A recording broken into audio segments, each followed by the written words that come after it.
This is the Music Halls of Fame podcast, episode 36. This week, we honor the year in 2014, along with a member of the Rock and Roll Hall of Fame class of 2014. We also look at whether there is a morale clause for getting into the Rock and Roll Hall of Fame. And our Spotlight Walk of Fame is the Hollywood Walk of Fame in Hollywood, California.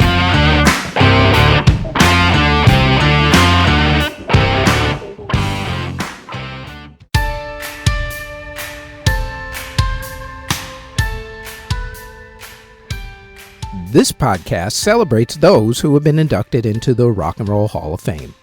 We'll also look at the case for certain artists to be inducted into the Hall who aren't there yet. Plus, every week we'll discuss a different musical Hall of Fame, Walk of Fame, or museum and celebrate someone who's been inducted into them.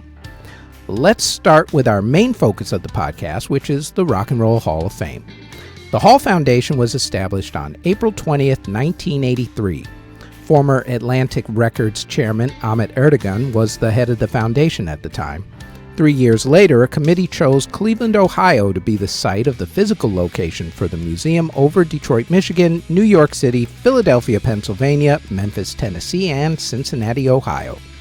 I say physical location because members have actually been inducted into the hall since 1986, before the building was even opened. Cleveland was chosen because of what DJ Alan Freed did to promote rock and roll, including mainstreaming the phrase rock and roll, which was originally black slang for sex, and for also holding the first rock and roll concert. Ground was broken for the building on June 7, 1993. It opened on September 1, 1995 at 1100 Rock and Roll Boulevard on the shore of Lake Erie. The hall gets over 400,000 visitors a year on average. Normal hours of operation are between 10 a.m. to 5 p.m. except for Thursdays when they're open until 9 p.m. They are normally open later in the summer months. General admission at the moment is $30. Children 6 through 12 are $20. College students, first responders, military members, and Northeast Ohio residents are $25, and kids 5 and under, Hall of Fame members, and Cleveland residents are free. ID is required to get the discounts. Rockhall.com is their website. That's rockhall.com. And as with all places these days due to COVID restrictions, check with the website for updated information and hours.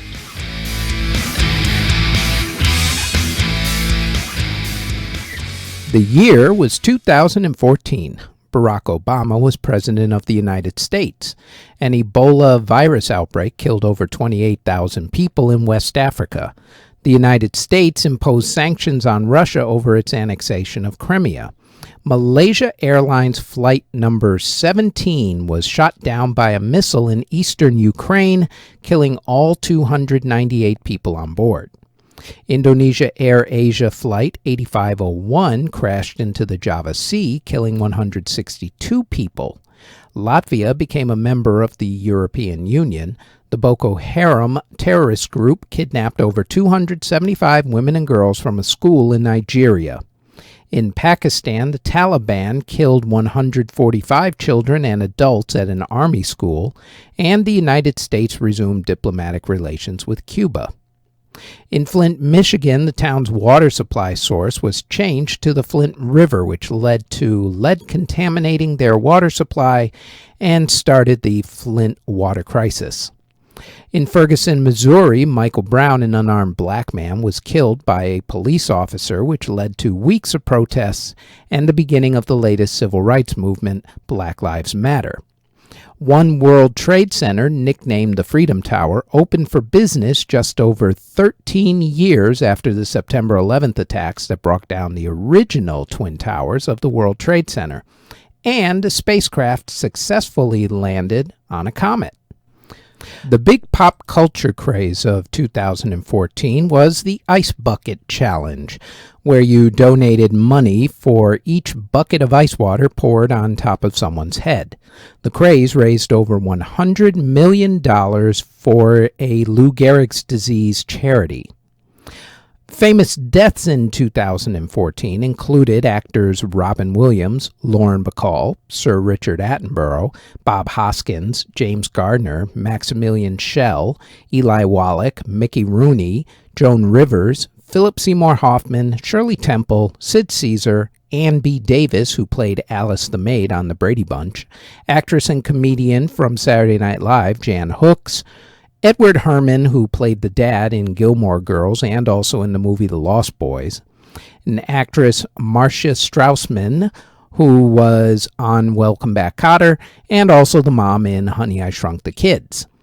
Director Mike Nichols passed away in 2014. Other people passing away in 2014 include poet laureate Maya Angelou, fashion designer Oscar de la Renta, Queen Fabiola of Belgium, Washington Post editor during Watergate Ben Bradley, the wrestler The Ultimate Warrior, Boston's mayor for 21 years Thomas Menino, Washington, D.C. mayor the infamous Marion Barry, and former Israeli Prime Minister Ariel Sharon.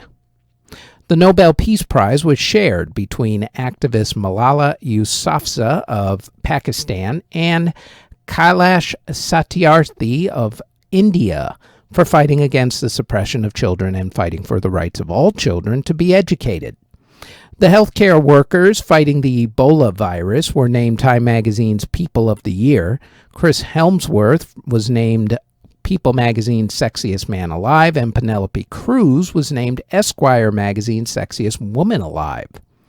In books, popular books included Gone Girl by Gillian Flynn, The Insurgent series by Veronica Roth, The Goldfinch by Donna Tartt, The Fault of Our Stars by John Green, Killing Patton by Bill O'Reilly, Dan Brown's Inferno, and Unbroken by Laura Hillenbrand. In technology, Comcast bought Time Warner. Microsoft bought the Oculus virtual reality company. And Microsoft also announced that it was killing the Windows XP operating system. Also, Amazon bought Twitch TV. Popular video games for 2014 included Dark Souls 2, Shovel Knight, Dragon Age Inquisition, Mario Kart 8, Bayonetta 2, Destiny Middle-earth, Shadow of Mordor, and Hearthstone Heroes of Warcraft. In sports, New York Yankees baseball player Alex Rodriguez was suspended for the entire season for yet another violation of the Major League Baseball performance-enhancing drug policy. Baseball great Tony Gwynn passed away from cancer, and the San Francisco Giants won baseball's World Series that year. In soccer, Germany won soccer's World Cup, Real Madrid won the Champions League, FC Kansas City won the Women's Professional Soccer League, the LA Galaxy won the MLS Cup, Manchester City won the English Premier League, Bayern Munich won the German Bundesliga, Juventus won the Italian League, Paris Saint-Germain won the Paris Soccer League, and Atletico Madrid won Spain's La Liga.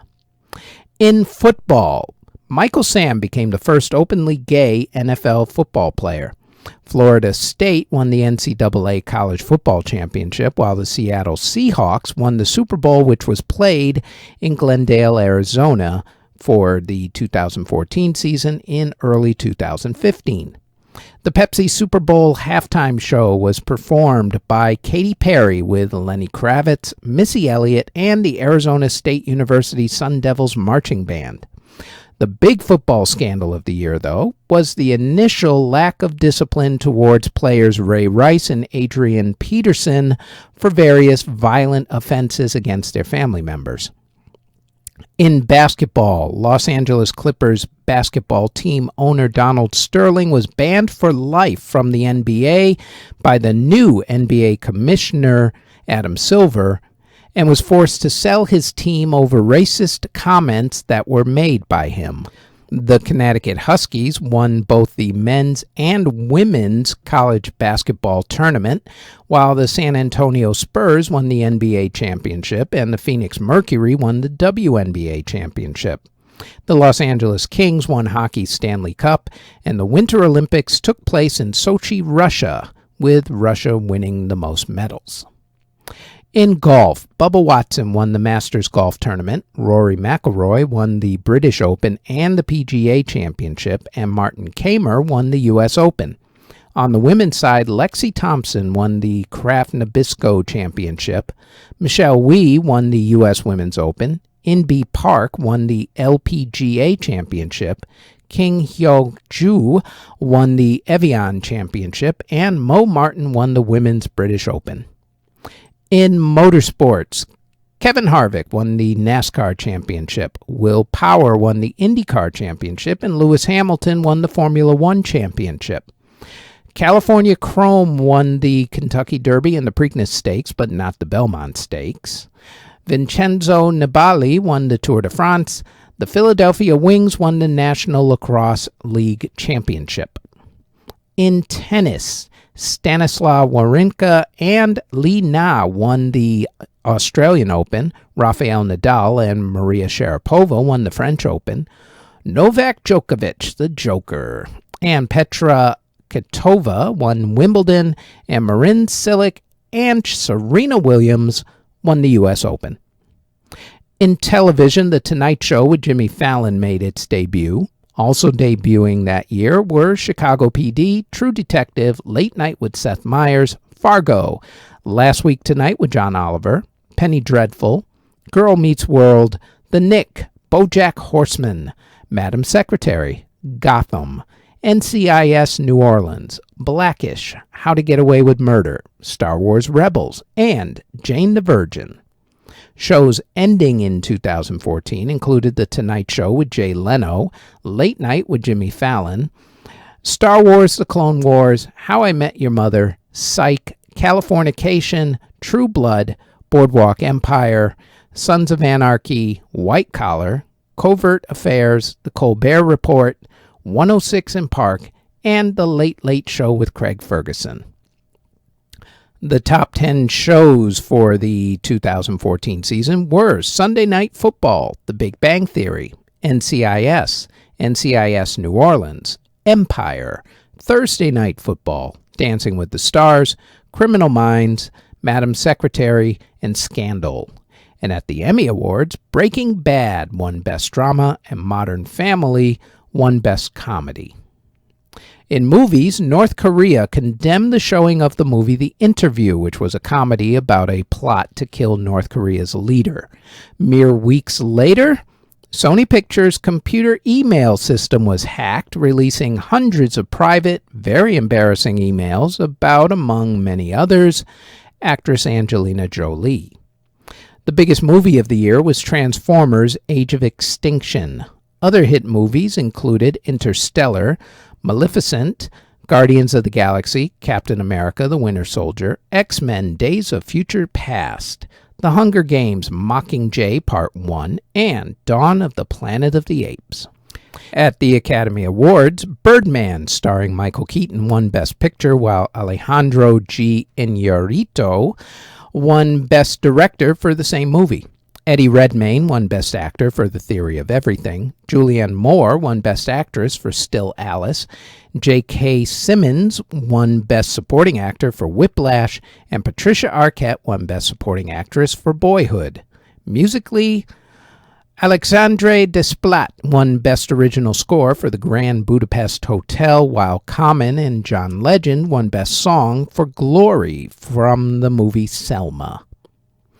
In music, Taylor Swift released her first official pop album, 1989, which was the biggest selling album of 2014 and eventually won the Grammy Award in 2015 for Best Album. It wasn't eligible for 2014's Grammys because it was released in late October, which was a month past the Grammy Award nominations deadline. Other big albums of 2014 were by Ed Sheeran, Coldplay, Sam Smith, One Direction, Pentatonix, Beyoncé, Barbra Streisand, AC/DC, Pink Floyd, Lorde, and both the Frozen and Guardians of the Galaxy soundtracks. 2014 was also the year of Eminem's Monster with Rihanna, Iggy Azalea's Fancy, Pitbull and Kesha's Timber, Katy Perry's Dark Horse, Pharrell's Happy, John Legend's All of Me, Jason Derulo's Talk Dirty, Idina Menzel's Let It Go from the Frozen soundtrack, Sam Smith's Stay With Me, Taylor Swift's Shake It Off, and Meghan Trainor's All About That Bass, No Treble. Musical artists who passed away in 2014 included lead singer Dave Brockie of Gwar, who passed away from a drug overdose, radio DJ and also the voice of Shaggy and Scooby-Doo, and Robin in the Super Friends, Casey Kasem. Also legendary DJ Frankie Knuckles, Bobby Womack, jazz pianist Horace Silver, Tommy Ramone of the Ramones, Johnny Winter, Jack Bruce of Cream, Joe Cocker, and also Pete Seeger. At the Grammy Awards, Beck won Album of the Year for Morning Phase, Sam Smith won Record of the Year for Stay With Me, Pharrell won Song of the Year for Happy, and Sam Smith also won Best New Artist that year. At the Eurovision Singing Contest, which was held in Copenhagen, Denmark, Austria won for the song Rise Like a Phoenix. And at the Tony Awards, A Gentleman's Guide to Love and Murder won Best Musical, and Hedwig and the Angry Itch won Best Revival of a Musical. In 2014, the Rock and Roll Hall of Fame inducted the E Street Band into the award for Musical Excellence category, a new award. In the non-performers category, record producer Andrew Loog Oldham and Beatles manager Brian Epstein were inducted into the non-performers category, although Oldham refused to attend the ceremony because he thought it was a slap in the face to him that he was also inducted with someone else, let alone with Brian Epstein. In the performers category, the Hall inducted Peter Gabriel, Hall & Oates, Kiss, Linda Ronstadt, Cat Stevens, and this next group.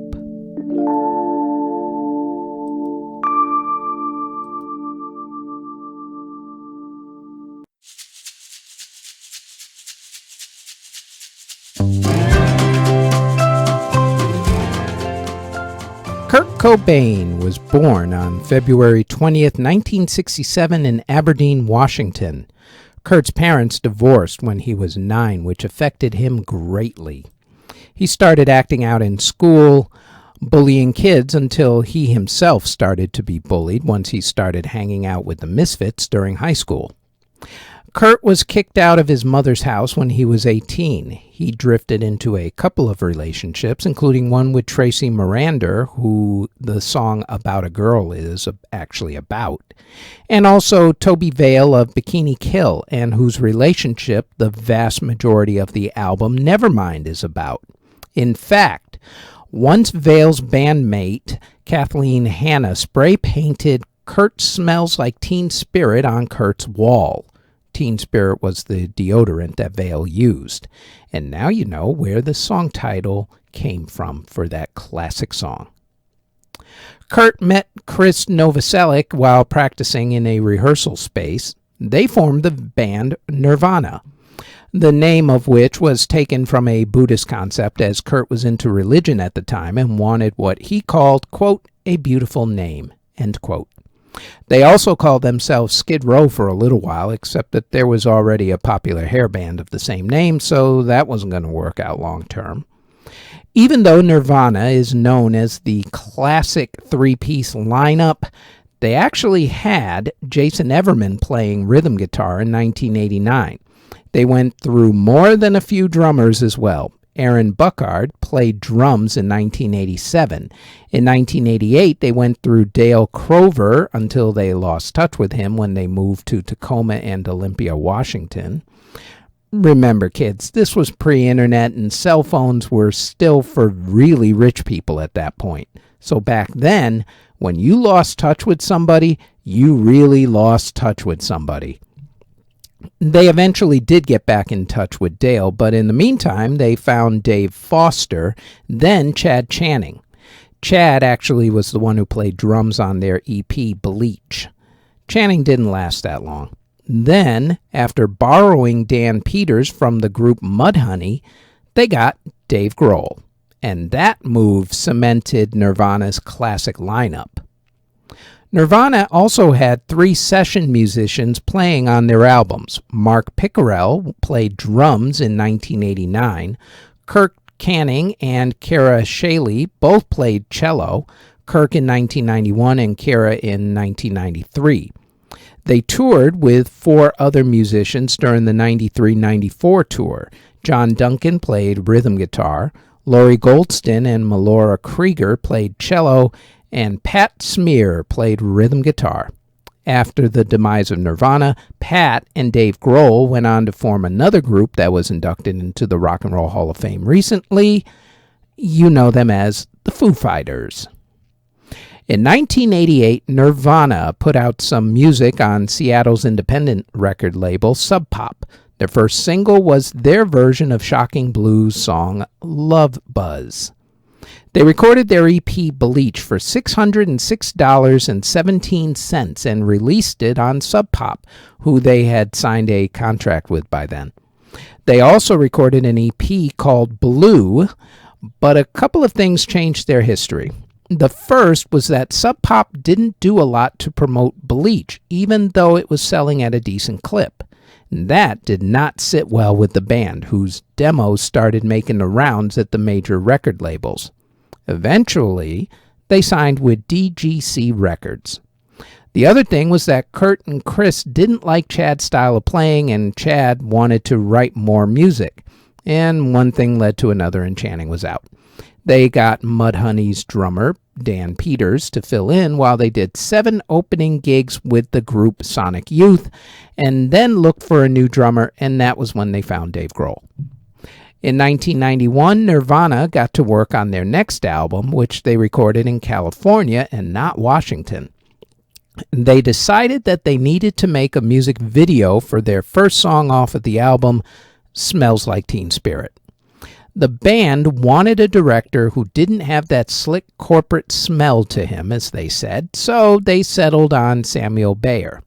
Then they got a soundstage in Culver City, California, put out some advertisement for some extras, and even invited their fans to show up for the video shoot during a concert a couple days earlier.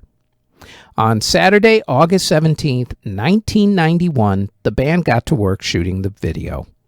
The video storyline was a concert at a high school that turned into total anarchy. They threw in shots of a janitor who was played by trivia answer Totally De La Rosa, along with cheerleaders dressed in black to drive that point home. The big problem with the shoot was how long the extras had to sit there on the bleachers without moving. For those of you unfamiliar with making videos, it sometimes takes forever. You have to do take after take after take after take, and these extras had to sit there for a really long time. So by the time they were allowed to finally get up and film the Total Anarchy scene, those kids were feeling it. They unleashed and turned the shoot into a mosh pit, which is exactly what Kurt Cobain wanted. What Kurt didn't want, though, was the original edit to the video. He hated it. In fact, he hated it so much that he had it re-edited. He even added that shot towards the end of himself screaming into the camera. Finally, the edit was done and the video was released. On September 29, 1991, MTV played Smells Like Teen Spirit for the first time. It turned into one of those watershed moments in music. It introduced grunge to the mainstream, and the mainstream ate it up. It jump-started Nirvana's career, along with the Seattle grunge movement, allowing groups like Pearl Jam, Alice in Chains, and Soundgarden to follow. The video itself is considered one of the greatest music videos of all time. Once Nirvana broke through, Alice in Chains followed, along with Soundgarden and Pearl Jam, in pretty rapid succession, even though Soundgarden was actually the first of the 4 bands to put out an album. Within a few months, these 4 bands and their lead singers became spokespeople for their generation. Pearl Jam's Eddie Vedder ended up on the cover of Time magazine, and both Pearl Jam and Nirvana ended up on separate covers of Rolling Stone magazine. Being the spokesperson for Generation X never sat well with Kurt. First, he hated fame. He wanted the band to do well, but he was quiet and an introvert. He didn't want to be the spokesperson for any generation, let alone his own. He also wasn't a fan of a lot of his fans, most of whom he actually found fake and only in it because it was trendy to like grunge music at that point in time. By the way, he wasn't actually wrong about that. He was 100% correct. In typical punk rock fashion, Nirvana rebelled and did things their way. For instance, they were invited to play the MTV Video Music Awards, but they weren't allowed to play the song that Kurt wanted to play, which was Rape Me. When it came time to play, Kurt played the first 20 seconds of Rape Me just to mess with MTV, and then played the song Lithium. Another time they bit the hand that fed them was when they performed on MTV Unplugged. MTV wanted them to perform all of their hits and other songs off of Nevermind. Instead, they only played All Apologies off of the album. The rest of the songs were mainly cover songs, like David Bowie's The Man Who Sold the World. As usual, Nirvana knew what they were doing, as their Unplugged performance is considered one of the top 5 greatest performances on that TV show's history. With all of this success, both wanted and unwanted, Kurt turned to one thing that he probably shouldn't have turned to: drugs. Kurt was already using by the time Nirvana hit it big, as he was trying different drugs to try to erase the pain from a chronic stomach condition. By the time Nirvana started touring to support Nevermind, he was into heroin. He actually overdosed once during a performance in 1993, but his wife, Courtney Love, injected him with a drug to get him to be conscious again. Kurt also suffered from depression and bipolar disorder, which did not make things any easier by any stretch of the imagination. Still, Nirvana pressed on and made their next album. In Utero was a complete departure from what the record label wanted. Instead of making Nevermind Part 2, the band went even more hardcore punk. The album was made for $25,000 and took 2 weeks to record. The album was still a smash right out of the gate, regardless of how the record label felt. And there was no stopping the band. For Kurt, though, it was a different story. Nirvana started the European leg of their In Utero tour in early 1994. The tour didn't actually last too long. On March 4th, Kurt took some pills that he had been prescribed and chased them down with some alcohol. He was found in his hotel room and rushed to the hospital. And once he got out of the hospital, his heroin addiction came back full tilt. His friends and family held an intervention and got him to finally go to rehab. That didn't take. Less than a week later, Kurt escaped rehab and went back to his house in Seattle. Finally, the world and the pressures that came with it were just too much for Kurt. On April 5th, 1994, at the age of 27, at a greenhouse at his place in Lake Washington, Washington, Kurt penned a suicide note. Sometime afterwards, he took a shotgun to his head and pulled the trigger. His body was found on April 8th by an electrician who had come to the house to do some work. There have been many conspiracy theories that maybe Courtney Love had Kurt killed because of what some people called a toxic relationship, or that someone else had him killed. However, by all accounts from the people who saw him towards the end, Kurt was heavily using drugs and was really depressed. What could have been? Presented for induction by Michael Stipe of 2007 Rock and Roll Hall of Fame inductees, REM, and with 2015's Rock and Roll Hall of Fame inductee Joan Jett taking over performing duties in the band for Kurt during their induction performance, Nirvana, inducted into the Rock and Roll Hall of Fame, class of 2014.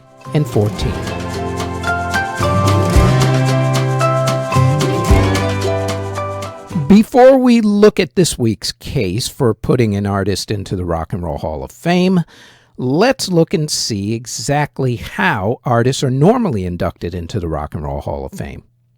The criteria for being inducted into the Hall was originally that, quote, artists had to have had released their first record 25 years earlier and have created music whose originality, impact, and influence has changed the course of rock and roll, end quote.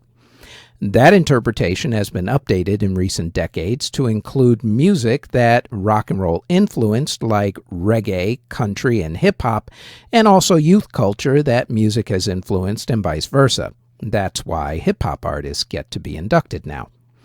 The different categories that people can be inducted for are for musical excellence, which is for artists, musicians, songwriters, and producers who have had a dramatic impact on music. Also, early influencers, artists whose music influenced rock and roll and youth culture like jazz and the blues. The Ahmet Ertegun Award is also given out, which is named for famed record executive Ahmet Ertegun and goes to a non-performer who has had an impact in music, like record executives and managers. There's also a category that inducted songs that have influenced music, like the Troggs' Wild Thing or Sam the Sham and the Pharaohs' Wooly Bully. But of course, the most popular category is the performer category, which has had everybody in it from Elvis Presley to Tina Turner. The different nominating committees decide who will make the official ballots for that year.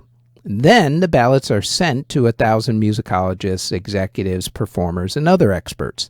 The fans also get a chance to vote, with that vote usually being held on the Hall's website, rockhall.com. Then from that, the final inductees are chosen. Now, with all that being said, let us look at the case for this week's entry.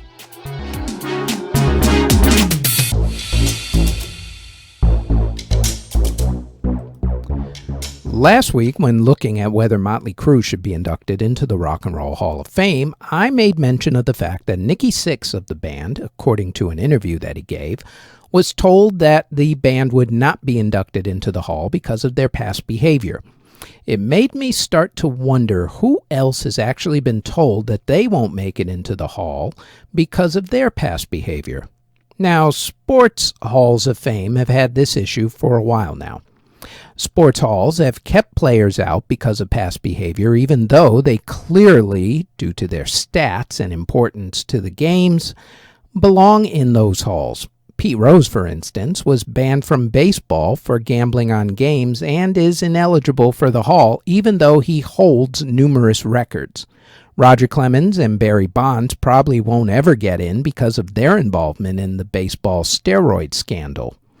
Then there are players and coaches who get into their halls, but something happens after their induction. Probably the most famous example of this is O.J. Simpson, who was inducted into the Football Hall of Fame some years before that infamous double murder trial and other issues that led him to enjoy a decade locked in a cell at taxpayers' expense. Basketball coach Rick Pitino was inducted into the Basketball Hall of Fame a couple of years before numerous scandals temporarily ended his collegiate coaching career. Both O.J. and Rick Pitino, though, were not thrown out of their respective halls of fame. Music is a little bit different. I suppose to have this discussion, we'd have to define what behavior would keep an artist out of the Rock Hall of Fame. If Nikki Sixx is to be believed, then one reason would be past alleged sexual assault incidences. Okay, that's a good one to start with. Most halls also frown on drug use, so let's throw that one in. I assume murder or attempted murder is included, so let's toss that one in for good measure. So, with the sexual assaults, murder or attempted murder, and drugs, let's examine this whole thing with the Rock and Roll Hall of Fame. Let's start with Phil Spector, who was convicted of murder, so he would be out. Sexual charges would eliminate Michael Jackson. Chuck Berry, members of the Rolling Stones and Led Zeppelin, along with Elvis Presley, who allegedly groomed Priscilla Presley from when she was in her teens, and a host of other big names. If you threw in drugs as a criteria, you would probably eliminate 70% of the Rock and Roll Hall of Fame. Now, where do we draw the line? Do we have two rules for inductees where if you're already in, we're not going to throw you out, but if you're not already in, then we're going to look at everything that you've done and you better be clean? I'm not quite sure where this criteria falls or if it's even fair to begin with. It's not that a Hall of Fame has never thrown somebody out for extremely bad behavior. In Australia, for instance, there was an artist named Rolf Harris. Rolf is a singer-songwriter and all-around entertainer, and at one time he was one of the most popular entertainers in Australia. His biggest hit was a song you may have heard of, maybe in your childhood or maybe not. It was a novelty song called Tie Me Kangaroo Down Sport. Tie Me Kangaroo Down. The song actually went top 10 worldwide, including number 3 in America in 1960. And for his musical efforts, he was made a member of the Order of the British Empire, received numerous honorary degrees, and in 2008, he was inducted into the ARIA Hall of Fame, which is the Australian Music Hall of Fame. Ralph's first trouble started in March of 2013 in a police investigation called Operation U-Tree. It targeted sexual crimes in the past. Ralph was arrested again in August 2013 and charged with 9 counts of indecent assault going all the way back to the 1980s, along with having photos of underage girls on his computer in 2012. Once he was convicted of some of the charges and sentenced to 5 years in jail, he not only had a lot of those honors given to him stripped away from him, but the ARIA Hall of Fame threw him out of their hall. To date, Ralph and maybe Bill Cosby are the only people that I know of who have been thrown out of any Hall of Fame, Cosby having been thrown out of the Television Hall of Fame, among many other organizations. I could be wrong on that. If I am, let me know. I'd be curious as to who else has actually been stripped of a Hall of Fame membership that they were already in. There's also the way that we as a society tend to forgive people for past transgressions. Actually, that happens a lot. This is, after all, the land of second chances. However, not everyone is afforded the blessings of being forgiven. Back to sports for a second, since there have been more public examples of this. Tiger Woods, for instance, was accused of cheating on his wife multiple times. The sex, according to everyone involved, including all of the women, was consensual. Yet, people act like he raped every woman he ever met, even to this very day. Kobe Bryant, on the other hand, was accused of rape, and while the criminal case was quietly dismissed when his accuser refused to testify in court, that civil case wasn't. Kobe later settled the case out of court and apologized to his accuser. Yet, Kobe is now officially in the Basketball Hall of Fame, and the rape allegations are barely mentioned even in the #MeToo movement era, especially now that he has been tragically killed in a helicopter accident. So, back to the basic premise. Is there a moral criteria for inducting someone into the Rock and Roll Hall of Fame? What exactly is this moral criteria, and does that criteria also have to be met by people who are already in the Hall of Fame as of right now? I honestly have no answers to this. I'm just asking the questions and pointing out some different things. I wish I did have the answers, though, but it seems that the Hall voters have, for now, decided to apply the criteria to only new prospective inductees and to let the existing members stay in the Rock and Roll Hall of Fame.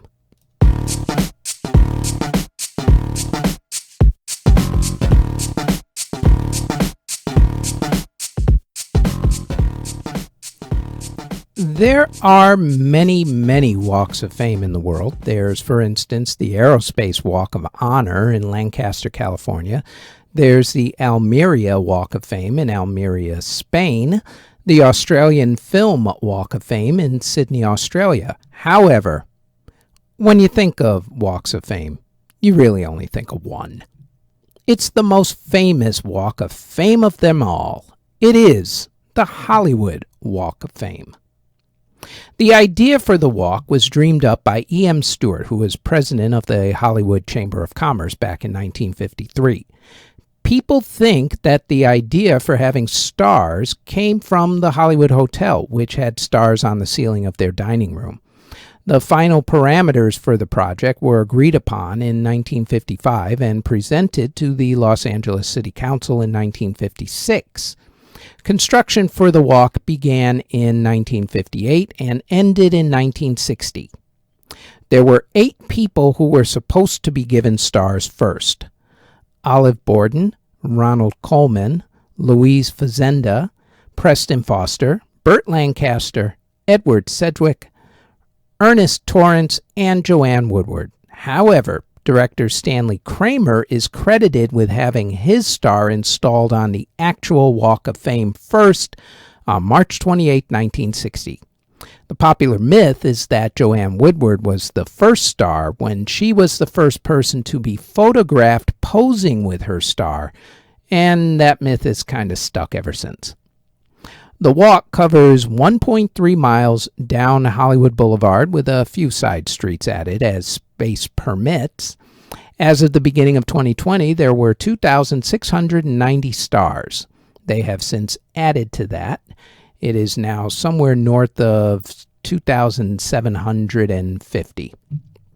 The stars are awarded in 5 different categories: film, television, theater/live performance, radio, and of course music. For our podcast, we'll be only dealing with artists who were awarded in at least the radio and music categories.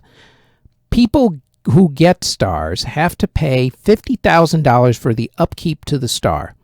Every year, the Chamber of Commerce gets over 200 names for consideration for a star, but only 20 to 24 stars are awarded during a normal year. There has only been one star that was not actually put on a sidewalk, and that was Muhammad Ali's, because he did not want it to be walked on because he was a champion. He was inducted into the theater/live performance category, and his star is on a wall at Hollywood and Highland at 6801 Hollywood Boulevard. There have also been special stars given out to people who were part of the Hollywood community, such as former Los Angeles Mayor, the late Tom Bradley, an honorary mayor of Hollywood and the guy most associated with promoting the Walk of Fame, the late Johnny Grant. There have been stars given as well to people who were not entertainers but had still done important things, such as the crew of Apollo 11. Usually those stars are put in the live performance category because what they do actually shows up on TV in the form of newscasts. There have been 2 presidents who were given stars, Ronald Reagan and Donald Trump. Reagan was given one for his radio and acting career, and Trump was given one because of his TV show The Apprentice. Only one star so far in the history of the Walk of Fame has ever been considered for removal from the Walk of Fame: Donald Trump. As of yet, no final decision has been made about removing it. Politics, you know. What's going on? Sexual healing. How sweet it is to be loved by you. Those are just 3 of the songs that our next artist made famous, and while it seemed to the public that he lived a charmed life, behind the scenes, it was anything but charmed. The same demons that controlled many other artists controlled him as well, and his death, or rather the way he died, was one of the most shocking moments in music history. Marvin Gaye was born on April 2nd, 1939 in Washington, D.C. His father was a minister while his mother was a domestic worker. He enjoyed singing from a young age when he started singing in his father's church. His father was also extremely strict and would beat Marvin over any childhood transgression. Marvin went into the Air Force right after high school. He didn't really like how strict it was, so he faked mental illness and got a general discharge. He returned to Washington, D.C., where he formed a singing group called the Marquis. While performing around the D.C. area, they came in contact with Bo Diddley, who got them signed to one of Columbia Records' smaller labels. When their first single failed to become a hit, they were dropped off that record label. But right around that time, there was also a group called the Moonglows, and the co-founder of the Moonglows, Harvey Fuqua, liked the Marquis sound and signed them to an employee's contract. He moved the group to Chicago, Illinois, where they worked as session singers while recording their own material, which was when Marvin started writing songs. During a performance at the home of Berry Gordy, who was the head of Motown Records, Berry noticed Marvin's talent and arranged with Fuqua for Marvin to join the Motown family. Marvin's Motown career started off actually kind of slowly. He was a session drummer while trying to get his records to sell. His debut album, The Soulful Moods of Marvin Gaye, flopped miserably. It wasn't until 1962 that things started clicking for him. Late in 1962, he released his first solo hit, Stubborn Kind of Fellow. Things started humming right after that. Hit after hit started coming his way. He started doing duet albums. His first one with Mary Wells was a big hit. He had the hit It Takes Two with Kim Weston, and he also had a bunch of hits with Tammy Terrell, including Ain't No Mountain High Enough and Your Precious Love. During a performance together in 1967, Tammy collapsed on stage into Marvin's arms. Tammy, as it turns out, was suffering from a brain tumor. She would have multiple operations and would quit live performing. She would pass away later from brain cancer in 1970, and her illness and death affected Marvin greatly. Marvin recorded What's Going On, but Berry Gordy thought that it was too political. Marvin stopped recording in protest until Motown released the song and also the album. Both the song and the album would go on to be huge hits and are now considered to be some of the greatest music to be ever recorded for all time, making many a best of all time list, including number one on the New Rolling Stones Greatest Albums of All Time list. It was at that point that Marvin knew that eventually he would have to gain more creative control over his music if he wanted to grow and survive. By the time he recorded his last album for Motown Records in 1978, things were not really going well for Marvin. First, he was getting divorced. Second, he was dealing with the IRS over back taxes. And third, and possibly most important, he was dealing with that old musical demon, drugs, specifically cocaine. To escape everything, Marvin went to Europe. And when Motown released his last album with them, Marvin realized that they changed the mixing and the editing. He was furious, vowing never to do another album with them. In 1982, Motown released Marvin from his contract. He then landed at CBS Records again, where he recorded his comeback album Midnight Love with the smash hit Sexual Healing. CBS owned Columbia Records, where he had first started out with his other group. During the tour for this album, he became more and more dependent on cocaine. He had gotten sober for a time when he was in Europe, and it looked like he would be okay, but that was unfortunately not to be. It got so bad that it got to the point where he had to move back home with his parents, who had relocated to Los Angeles. A very big mistake, as it turns out. Remember, Marvin and his father had a really bad relationship. Marvin even added the E to his last name of Gaye, which was originally Gay, in part to get people to stop making fun of his last name, but to also symbolically get further away from his dad. Marvin decided, though, that after all those years that he wanted to actually make peace with his dad. For Christmas in 1983, Marvin gave his dad a Smith & Wesson .38 caliber handgun to use as protection.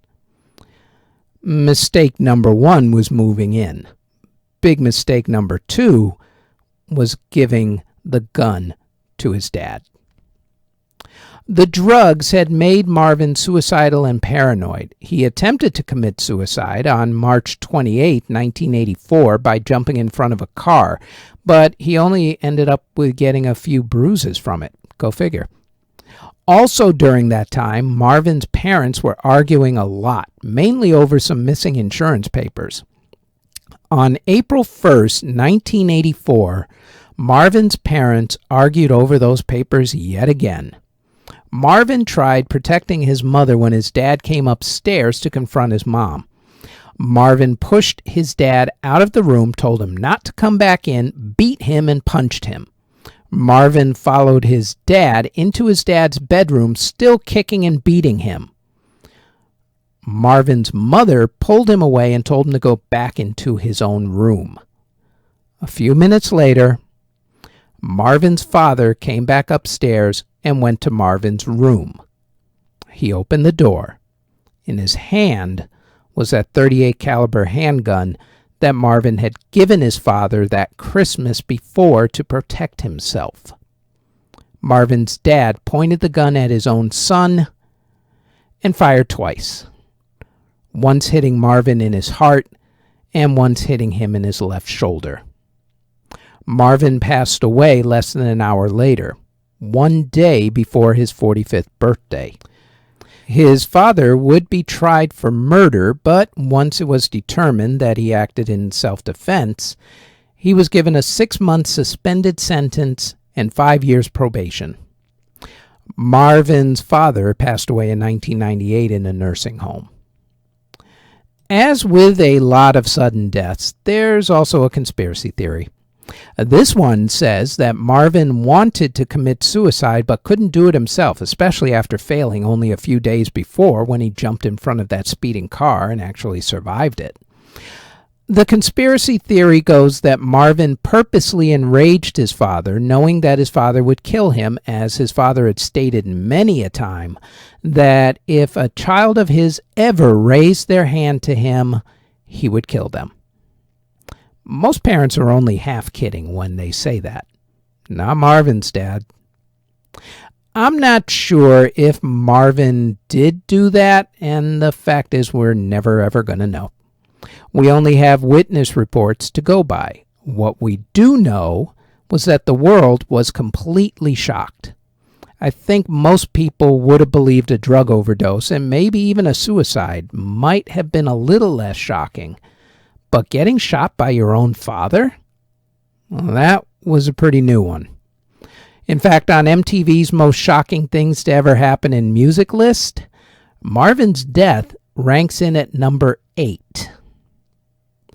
Located at 1500 Vine Street on the corner of Sunset Boulevard and Vine, and in front of the Chase Bank, you will find Marvin Gaye's star on the Hollywood Walk of Fame.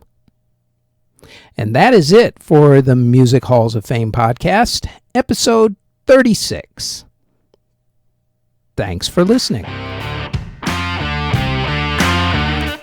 Audio engineering and editing, video editing, writing, narration, basically everything having to do with this podcast is done by yours truly. You can find us on our website at cjbtproductions.com. Our podcast is on all of your favorite podcast providers such as Apple Music, Google Podcasts, CastBox, Spotify, etc., all under Music History Today. If you would like to support this podcast, our Patreon can be found at patreon.com/Music History Today. We are also on Twitter at Music History Day, and you can now find us on YouTube. Don't forget to like, subscribe, and hit that notification bell anytime you want to know exactly what videos are dropped and when. All of those links can be found in the show notes below. Thank you very, very much for listening.